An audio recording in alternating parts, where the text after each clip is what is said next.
C'est parti pour une nouvelle présentation de mon coup de cœur, de la rentrée littéraire des éditions Les Escales.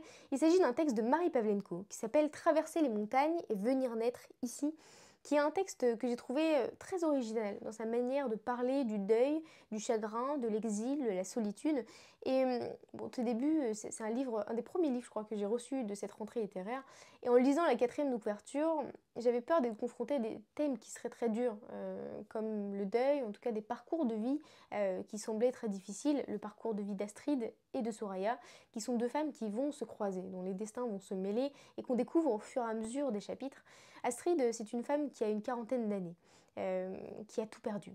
C'est une tragédie absolue, elle a perdu sa famille et elle décide de partir loin de tout pour oublier, pour se confronter dans sa bulle à sa propre solitude, à son propre chagrin. Euh, Comme finalement le serait un chemin d'acceptation du deuil, elle décide d'acheter une maison sans même l'avoir visitée, au fin fond de la forêt, et elle se terre dans cette maison, où elle a simplement un simple carton avec une croix rouge, où il y a toutes les affaires qui appartiennent à son passé. Un simple carton qui représente le poids d'un passé qu'elle a laissé derrière elle.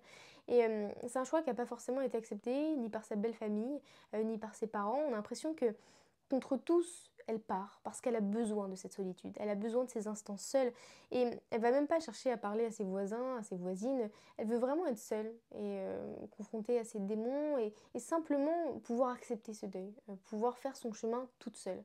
Et au tout début, et j'ai beaucoup aimé cette pudeur qui a été choisie par Marie Pavlenko, on apprend qu'à la toute fin du livre, ce qui s'est vraiment passé, quelle a été cette tragédie dans sa vie, et au fur et à mesure du roman, elle ne veut pas non plus en parler aux personnes qu'elle va rencontrer. Il va y avoir un silence qui va être placé sur cette tragédie, sur son passé, et c'est aussi une manière pour nous, lecteurs, d'être confrontés à cette acceptation du deuil, et confrontés à cette vie qu'elle essaye de reconstruire, ce silence qu'elle essaye de combler, et elle va rencontrer le chemin de Soraya. Soraya qui est une jeune fille qui a à peu près une vingtaine d'années, qui a fui sa Syrie natale, qui est partie continuer cette route de l'exil dans différents camps jusqu'à s'enfuir avec sa tante. Et sa tante qui est malade, qui meurt, tandis qu'elles arrivent dans les montagnes françaises sous ce manteau de neige. Et Soraya, elle a l'impression d'avoir tout perdu. Elle n'a pas de contact, elle n'a pas de nouvelles avec sa famille. Sa tante vient de mourir sous ses yeux. Elle n'a plus rien, elle n'a même plus de téléphone. Enfin, elle a l'impression que bah, c'est son moment de se laisser mourir, que finalement il n'y a plus rien qui l'attend après. Elle décide de se laisser tomber sur cette neige alors qu'elle porte un enfant qu'elle ne désire pas, qui est le fruit d'une tragédie. Et finalement, c'est une femme qui voulait se terrer dans cette solitude, dans ce silence, qui décide de la relever, qui tombe sur son chemin et qui va l'aider à travers cette transmission qui va se faire entre ces deux femmes à reconstruire sa vie.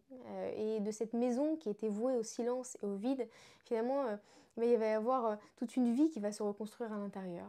Soraya qui va être guidée sur le chemin de cette acceptation, ici une acceptation de soi, du deuil, le deuil de sa tante, mais aussi le deuil de ce passé qu'elle a laissé derrière elle. Et ces deux passés qui sont enfouis vont se rencontrer et une vie nouvelle va naître de cette solidarité et de cette femme qui a décidé de prendre sous son aile, cette jeune femme qui n'avait rien demandé et qui a été confrontée aux pires tragédies et aux pires atrocités sur ce chemin de l'exil.